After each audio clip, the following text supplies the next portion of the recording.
सुनिए इस वक्त मिलनसार शब्द बिशप मसेदो के संग। भूख के द्वारा, लड़ाइयों के द्वारा आज हमारे शहर हिंसा से भरे जा रहे हैं, और ये प्रोग्राम आप तक लेकर आ रहा है प्यार, शांति और आनंद के क्षण।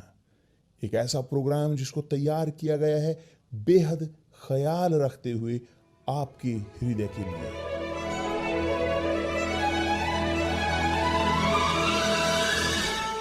और अब आपके साथ मिलनसार शब्द बिशप मसेदो के।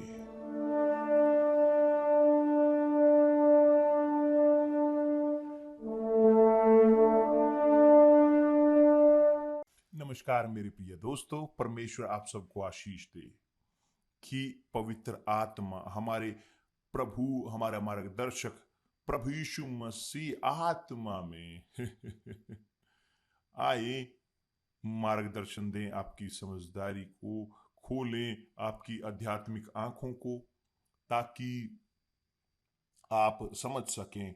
इच्छा क्षमा चाहता हूं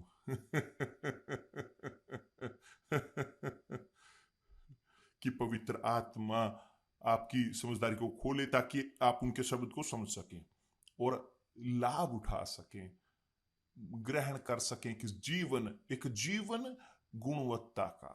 ठीक, अभी भी बात करते हुए, याद करते हुए वह प्रश्न कि जो प्रभु यीशु ने किया फरीसियों से, कपटियों से, जब उन्होंने कहा कि कौन बड़ा है,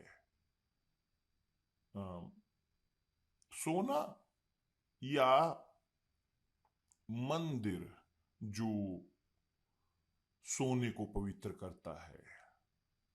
कौन बड़ा है, कौन महत्वपूर्ण है? कौन महत्वपूर्ण है, भेंट या वेदी कि जो भेंट को पवित्र करती है? यह है इस प्रकार के प्रश्न वह पूरी तरह से स्पष्ट हैं। क्यों बहुत सारे लोग निराशाजनक तौर पर वे मरते हैं बिना मोक्ष के। बहुत लोग, अधिकतर लोग मरते हैं बिना मोक्ष के, और जीते हुए इस प्रकार से बुरी जिंदगी, यहां तक कि परमेश्वर के शब्द के होते हुए भी। क्या मैं कहना चाहता हूं, क्यों मैं ये बोल रहा हूं? क्योंकि देखिए, यहां पर ध्यान दें, थोड़ा सा ध्यान दें। मैं यहां पर प्रश्न रखता हूं, कौन अधिक महत्वपूर्ण है, आपका शरीर या आपकी आत्मा? कौन अधिक महत्वपूर्ण है, आपका शरीर या आपकी आत्मा? कौन महत्वपूर्ण है, सोना या वेदी कि जो सोने को पवित्र करती है? मंदिर या सोना, भेंट या वेदी की जो भेंट को पवित्र करती है? आत्मा या बेहतर शरीर या वेदी की जो भेंट को पवित्र करता है? कौन अधिक महत्वपूर्ण है? यह प्रतीत होता है ऐसे प्रश्न की, ऐसे कि बीच में बिना किसी बेस के, मगर सब जीवन में वो सहमत होता है, इस निर्णय पर आकर टिकता है। क्योंकि उदाहरण के तौर पर यदि आप थोड़ा सा देखें, प्रभु यीशु ने एक यूथ को कहा कि जो उसने पूछा, क्या मैं करूं अनंत जीवन को प्राप्त करने के लिए?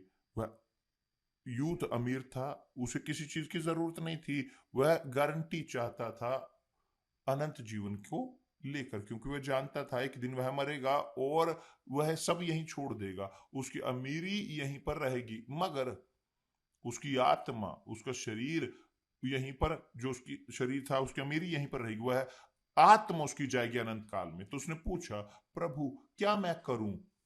तो प्रभु यीशु ने कहा, देखिए यहां पर प्रभु यीशु ने कहा, अपने प्रभु परमेश्वर को अपने सारे मन और अपने सारे प्राण और अपनी सारी बुद्धि के साथ प्रेम रख। अपने प्रभु परमेश्वर को अपने सारे मन, अपने सारे प्राण और अपनी सारी बुद्धि के साथ प्रेम रख। यही बड़ी और मुख्य आज्ञा है, सबसे बड़ी और सबसे मुख्य है।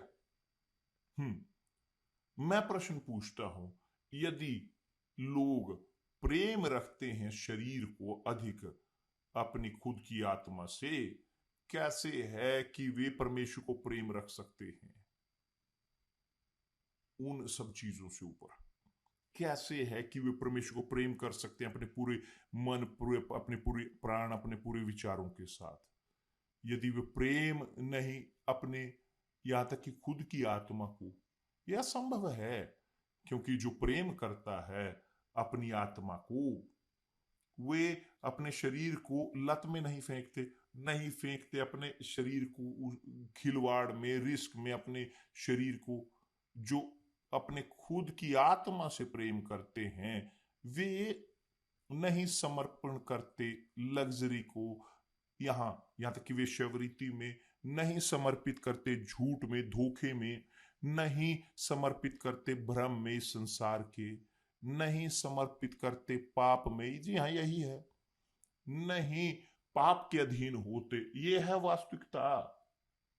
और मैं इस प्रकार ऐसे मानता हूं कि मैं यहां पर बोलता हूं इस प्रकार, यहां मेरे जीवन के बारे में, मेरी आत्मा के, मैं यहां खोजता आया हूं, बचाते हुए अपनी आत्मा को बहुत बहुत अधिक, उससे अपने खुद के शरीर से कहीं अधिक।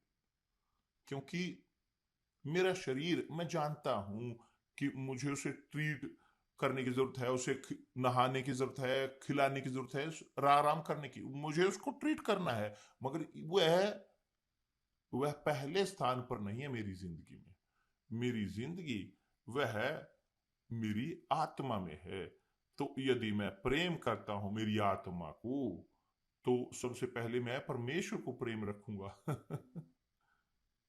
और यदि मैं अपनी आत्मा को मैं प्रेम रखता हूं, पहले मैं परमेश्वर से प्रेम रखता हूं, मेरे पूरे मन के साथ, मेरे पूरे प्राण के साथ, पूरे विचारों के साथ। क्योंकि यदि मैं अपनी आत्मा को प्रेम नहीं करूंगा, कैसे परमेश्वर को मैं प्रेम करूंगा? यदि मैं नहीं भय रखता अपनी आत्मा के मोक्ष के लिए, यदि मेरे अंदर भय नहीं मोक्ष के लिए मेरी आत्मा के, कैसे मेरे अंदर भय होगा परमेश्वर के प्रति? कैसे यह संभव है? तो बहुत सारे लोग वे निराशाजनक तौर पर ख्याल रखते हैं, पूरे ख्याल रखते हैं, पूरे अपने पूरी ध्यान के साथ, पूरी पूरी ख्याल को रखते हैं अपने शरीर का, और उनकी आत्मा वह रहती है बाहर, फेंकी हुई, दूर की हुई इस संसार में। देखिए, इसका अर्थ है कि एक व्यक्ति कि जो समर्पण करते हैं अपने आप को पाप के प्रति, और यहां तक कि कुछ भी अपनी आत्मा को नहीं देते, कि जिसका अर्थ है कि वो परमेश्वर का भय नहीं रखते, वे नहीं सोचते अनंत काल के बारे में, वो सोचते हैं केवल यहां धरती के बारे में। उनकी आंखें वो सीमित हैं केवल यहां उस धरती पर, कि जिसको देखते हैं, कि जो उन्हें महसूस होता है, जिसको छूते हैं, जो खाते हैं, पीते हैं। वे चिंतित होते हैं अपने जीवन को लेकर, यहां अपनी जिंदगी की, जिसकी एक वैलिडिटी डेट है, जिनके शरीर की वैलिडिटी डेट है।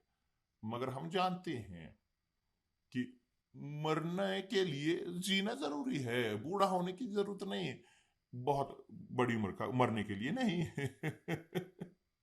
कि कितने सारे यूथ वे जा चुके हैं इस जीवन से, कि जो नहीं जानते थे कुछ भी इस जीवन के बारे में, संसार के बच्चे इत्यादि। मृत्यु जब आती है सबके लिए, कोई उम्र नहीं, कोई सेक्स नहीं, कोई प्रोफेशन नहीं, कोई धर्म नहीं, कुछ नहीं, वो सबको लेकर जाती है। तो ये दिलचस्प है। यहां तक कि मुझे याद है कहानी की, जो लाभ है कि यहां पर मैं बताऊं, कि जो कहता है इस प्रकार, शैतान प्रकट हुआ एक व्यक्ति के पास कि कहा, देख, इस रात मैं खोज करूंगा आपकी आत्मा को। और वह व्यक्ति तब वह चिंतित हो गया, बहुत बेचैन कि क्या उसने किया। वह उसने अपने आप को पेंट किया, उसने अपने आप को सही किया, अपने जो उसको वो मेकअप कर सकता, अपने आप को कर सकता था, उसने किया। उसने बालों को रंगा, बहुत सारे बाल रख लिए, वहां पर एक विग लगा लिया इत्यादि। उसने अपने आप को इस प्रकार बना लिया कि पूरी तरह से वह अलग दिखने लगा उससे कि जो वो था। और वह ऐसे बहुत दूर चला गया और ऐसे स्थान पर कि विशेष कि ऐसे बहुत एक बार में कि बहुत नगण्य वहां पर पीता रहा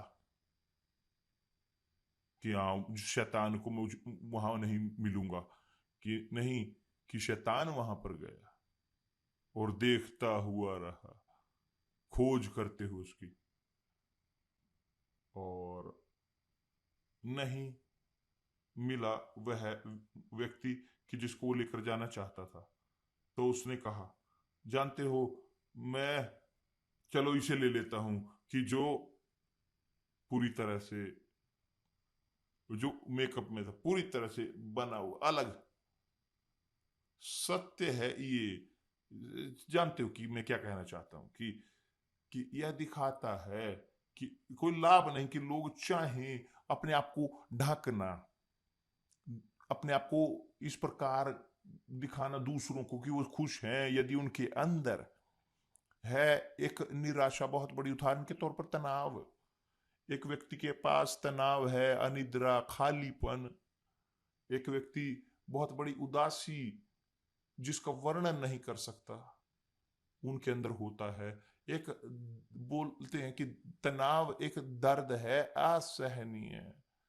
यह एक आर्टिस्ट जिसने कहा कि वो यहां तक कि कैंसर है अच्छा, तनाव से बेहतर है, क्योंकि कैंसर उसका ट्रीटमेंट हो सकता है मगर तनाव उसका कोई डॉक्टर नहीं है जो उसका समाधान कर सके। तो मेरे प्रिय दोस्त, जानते हो क्या है तनाव? तनाव है एक चीख, बेचैनी भरी आत्मा की एक चीख, सहायता के लिए, मेरी सहायता करें, मेरी सहायता करें।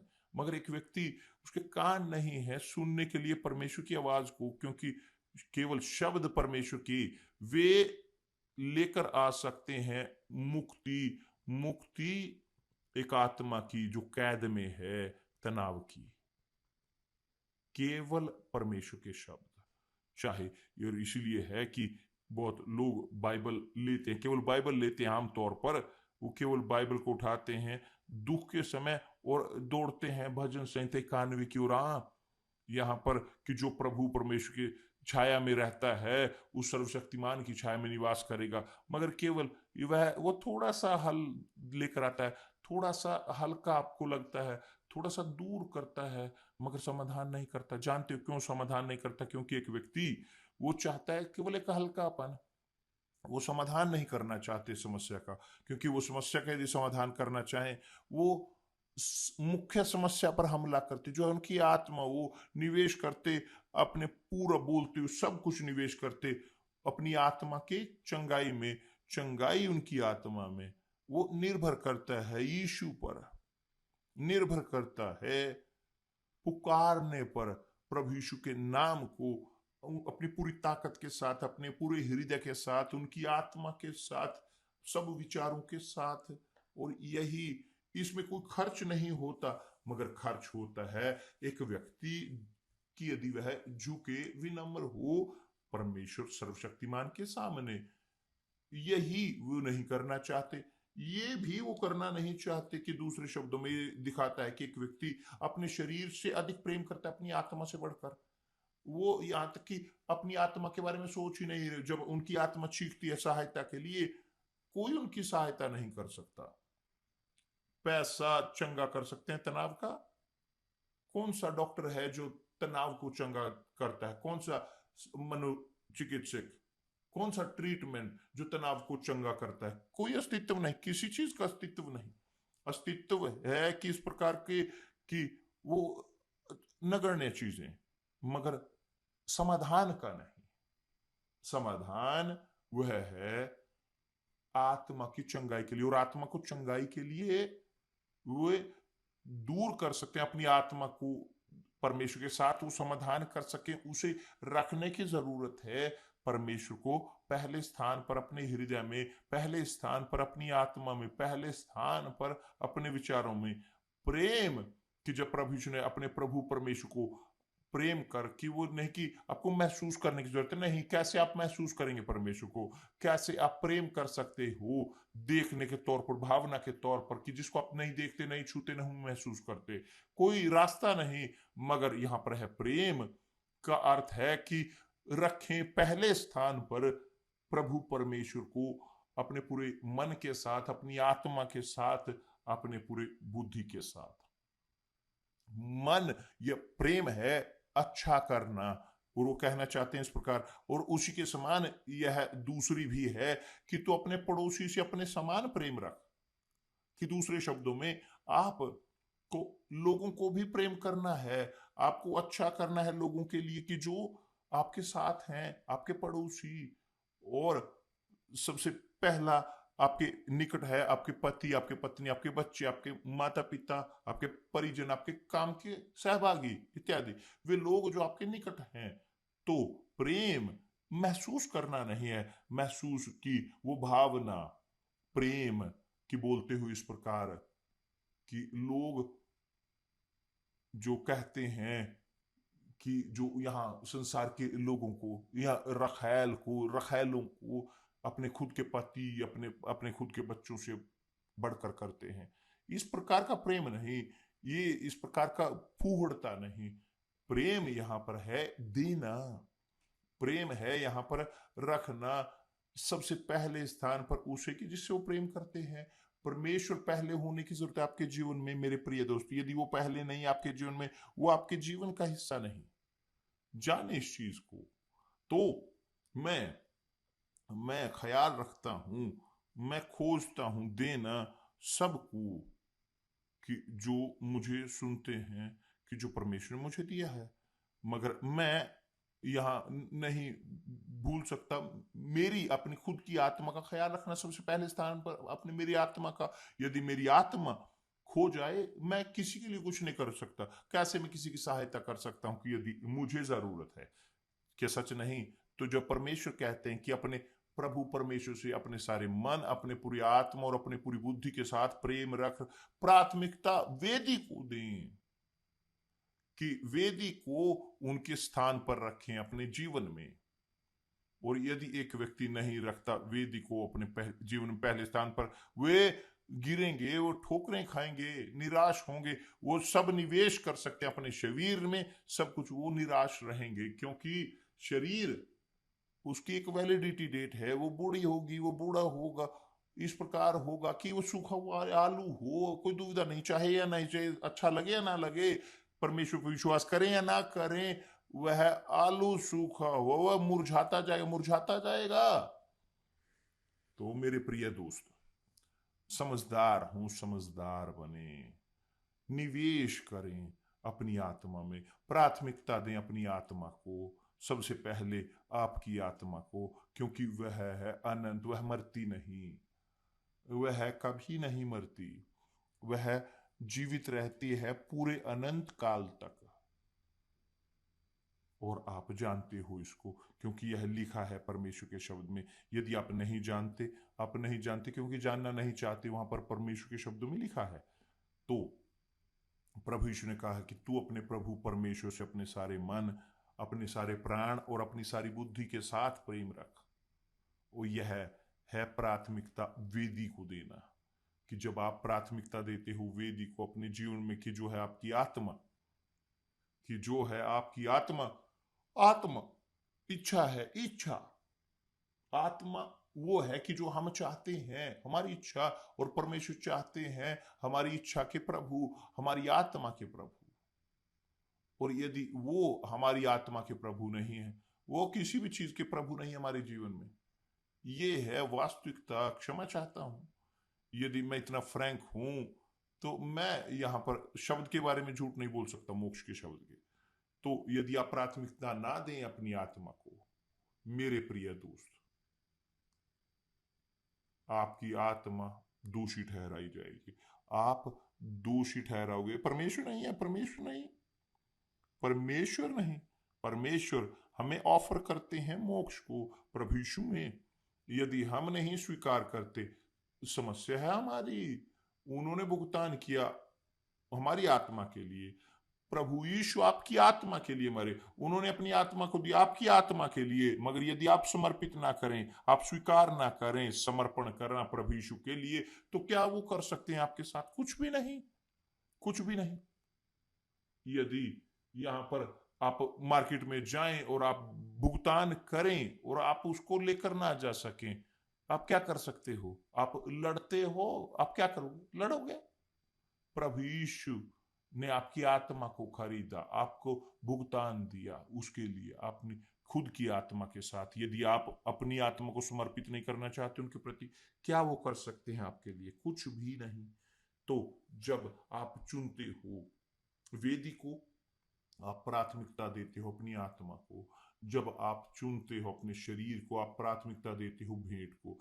जब आप वैल्यू देते हो भौतिक चीजों को अधिक, भौतिक की जो आध्यात्मिक चीजें हैं, तो आप है जो निर्णय लेते हो अपनी जिंदगी का, अपनी आत्मा का, मेरे लिए मैं जारी रखूंगा बचाते हुए मेरी आत्मा को, निवेश करते हुए मेरी आत्मा में। और जब मैं सहायता कर रहा हूं आपके, मैं अपने खुद की सहायता कर रहा हूं, क्योंकि मैं सिखा रहा हूं, मैं प्रीच कर रहा हूं, मैं अभ्यास कर रहा हूं, मैं अभ्यास कर रहा हूं कि जिसका मैं प्रीच करता हूं, सिखाता हूं।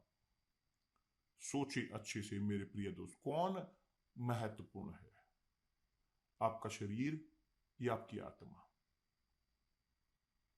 इस रविवार हम होंगे यहां पर हर एक यूनिवर्सल चर्च में सहायता देते हुए, पूरे दिन हर सभा में हम होंगे डेडिकेट करते हुए, प्रार्थना, पुकार, ओरिएंटेशन देते हुए लोगों के लिए जो चाहते हैं अपनी आत्मा को बचाना, जो चाहते हैं अपनी आत्मा को बचाना, जो चाहते हैं हिस्सा होना।